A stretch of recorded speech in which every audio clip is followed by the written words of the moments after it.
हाँ, तो last part के अंदर हमने ये देखा था कि किंग काइसर जेक से ये पूछता है कि आखिर तुम्हारी इम्पोर्टेंट गोल क्या है। इस पर जेक ये कहता है कि आखिर आपके ये कहने का क्या मतलब है। इस पर किंग काइसर ये कहता है कि कौन बंदा ऐसा प्रिटेंड कर रहा है कि उसे इसके बारे में पता नहीं है। तुम जिस चीज को अभी करने की कोशिश कर रहे थे, मैं उसी की बात कर रहा हूँ। मैं अपने विजडम की बात कर रहा हूँ जो कि एलिमेंटल स्वर्ड है। अब आगे वहीं पर इसी के साथ ही हमें एलिमेंटल फोर्स के बारे में बताया जाता है जो कि एक प्योर नेचुरल फोर्स होती है जो कि काफी सारे एलिमेंटल फोर्स को बनाती है, जैसे कि वाटर, फायर, अर्थ और विंड। जो एलिमेंटल स्वर्ड होती है वो इन 4 बेसिक एलिमेंट की एप्लीकेशन होती है और उसे ही एलिमेंटल स्वर्ड कहा जाता है। वहीं पर किंग काइसर एलिमेंटल स्वर्ड का इस्तेमाल करते हुए विंड फील्ड को भी क्रिएट करके दिखाता है और वो आगे ये कहता है कि उन चारों एलिमेंट में से ये विंड एलिमेंट था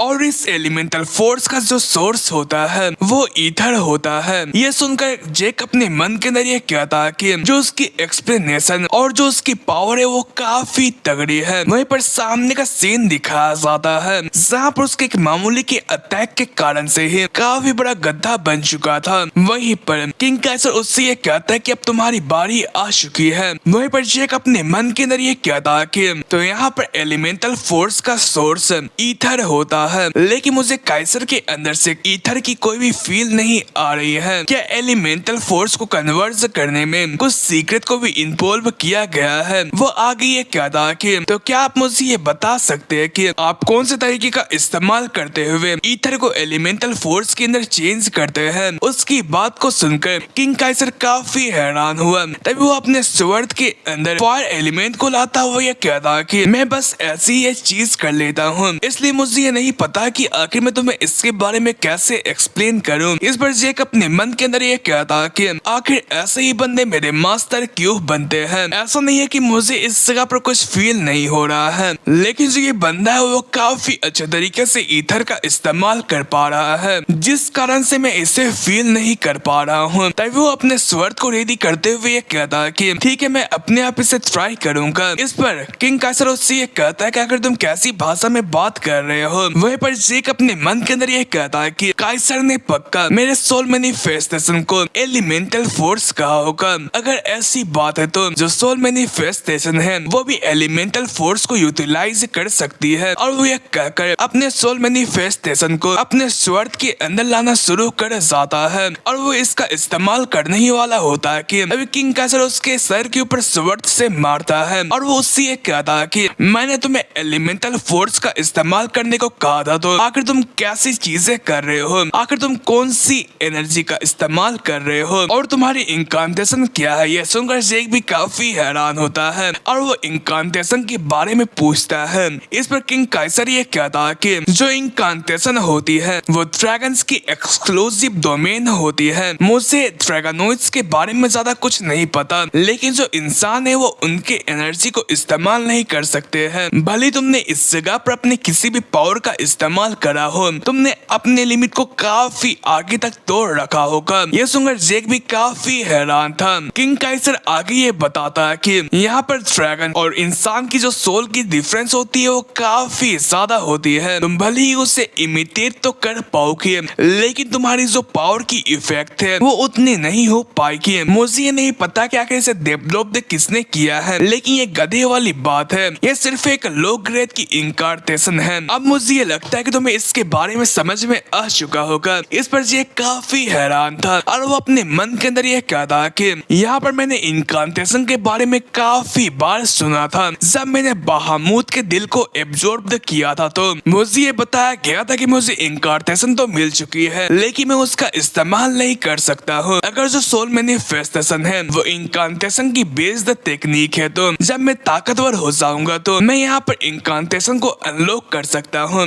और मैं फ्रीली सोल मैनिफेस्टेशन का इस्तेमाल कर सकता हूँ। अब मुझे एक और रीजन मिल चुका है और वो ताकतवर होने का। वहीं पर किंग काइसर उससे ये कहता है कि आखिर तुम क्या कर रहे हो? क्या तुम्हें फिर से मार खाना है? उस उसकी बात को सुनकर जेक ट्रेनिंग करना शुरू कर जाता है और वो ट्रेनिंग करते हुए ये बताता है कि डिवाइन बॉडी की इफेक्ट और काइसर की डिमोन्स्ट्रेशन और काफी सारी स्पेयर, मैं इन सभी चीजों की वजह से एलिमेंटल स्वॉर्ड के फंडामेंटल प्रिंसिपल्स को सीख चुका हूँ। जैसे कि तुम माना का इस्तेमाल करते हुए मेसी को एक्टिवेट करते हो, इसी तरीके से तुम इसके फोर्स को भी निकाल सकते हो। जो एलिमेंटल स्वॉर्ड होती है उसका इस्तेमाल करने के लिए तुम्हें अपने एलिमेंटल फोर्स का इस्तेमाल करते हुए उसकी एनर्जी को बाहर की तरफ निकालना पड़ता है। जबकि मैंने इसके फंडामेंटल प्रिंसिपल्स को सीख लिया है तो इसको इस्तेमाल करना उतना भी डिफिकल्ट नहीं है। और वो ये कहकर यहाँ पर एक विंड का झोंका बना लेता है। इसे देखकर काइसर उससे ये कहता है कि मैं इस चीज को देखकर काफी निराश हूँ, लेकिन फिर भी ये काफी अच्छा है कि तुम आगे लेवल पर पहुंच चुके हो, अब तुम जाकर आराम कर सकते हो। उसकी बात को सुनकर जेक इसके लिए मान जाता है। वहीं पर वो आगे ये कहता है कि आराम करते हुए मैं आपसे क्वेश्चंस पूछ सकता हूँ क्या? इस पर किंग काइसर अपने एलिमेंटल पावर के ऊपर लेट कर ये कहता है कि हाँ तुम पूछ सकते हो। उसे इतने फ्रीली एलिमेंटल पावर का इस्तेमाल करते हुए देखकर जेक और भी हैरान हुआ। वहीं पर वो आगे ये कहते हैं कि मैं ये जानना चाहता हूँ कि जब हमारी पहली मर्तबा मुलाकात हुई थी तो आपने मुझे ये पूछा था कि क्या मैं सेल्टर्न का डिसेबल हूँ, आखिर आपका इसका मतलब क्या है जब मैं ओरा का इस्तेमाल कर रहा था। इस पर किंग काइसर ये कहते हैं कि ओ अच्छा तुम ओरा का इस्तेमाल करते हो, उस बंदे ने भी यही नाम बताया था। सेल्टर्न ने ये कहा था कि जो इंसान है वो एलिमेंटल स्वॉर्ड का इस्तेमाल नहीं कर सकते हैं, इसलिए उसने इस टेक्निक को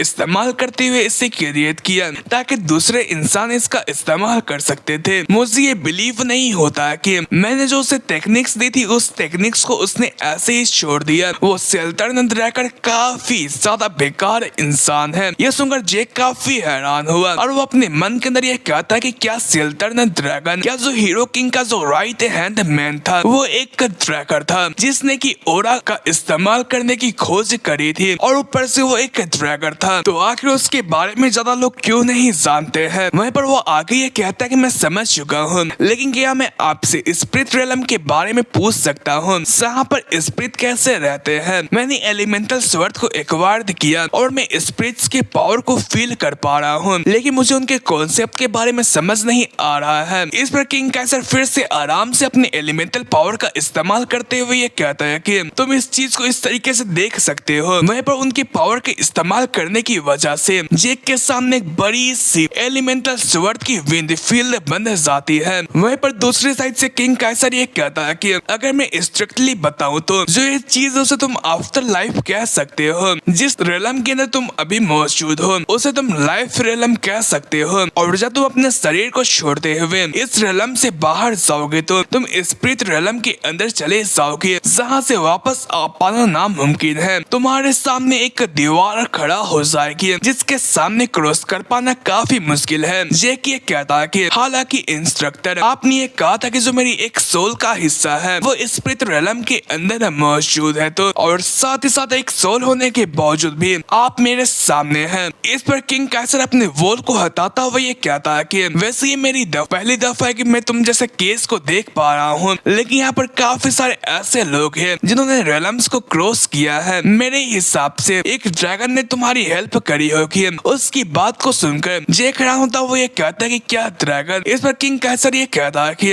हाँ ये बात सच है, क्या इसमें कोई प्रॉब्लम है? इस पर जेक ये कहता है कि मेरे हिसाब से मुझे ये नहीं लगता है कि एक ड्रैगन किसी इंसान की हेल्प करेगा। किंग काइसर ये कहता है कि आखिर तुम क्या कह रहे हो? जो ड्रैगन हो तो इंसानों को काफी ज्यादा पसंद करते हैं। इस पर जेक काफी हैरान हुआ और उसने ये कहा कि आखिर वो क्या बात कर रहा है? क्या जो ड्रैगन वो इंसान को काफी पसंद करते हैं? आखिर उन मॉन्स्टर्स का क्या जिससे कि एविल ड्रैगन ने हमारे वर्ल्ड के अंदर लाते हुए हमारे दुनिया को तबाह किया था? तो इसका मतलब ये कि एंशिएंट टाइम के अंदर इंसानों और ड्रैगन्स की जो रिलेशनशिप थी वो दूसरी थी। अब मुझे ये समझ नहीं आ रहा कि अब मुझे क्या समझना चाहिए। तभी किंग काइसर उससे ये कहता है कि अगर मैं अपने आप को ना ही एक्सप्लेन करूँ तब भी तुम उनके द्वारा किए हुए एक टेस्ट हो। वहीं पर वो उसके पास जाकर उसके छाती के ऊपर हाथ रखता है जिसके कारण एक मार्क बाहर की तरफ अपीयर होता है। किंग काइसर उससे ये कहता है कि तुम्हारे पास जो दिल मौजूद है और जिस दांत से तुमने जो स्वॉर्ड क्रिएट किया है उसे बहामूत ने दिया है ना, लेकिन उसके कैरेक्टर को देखकर मुझे ये लगता है कि वो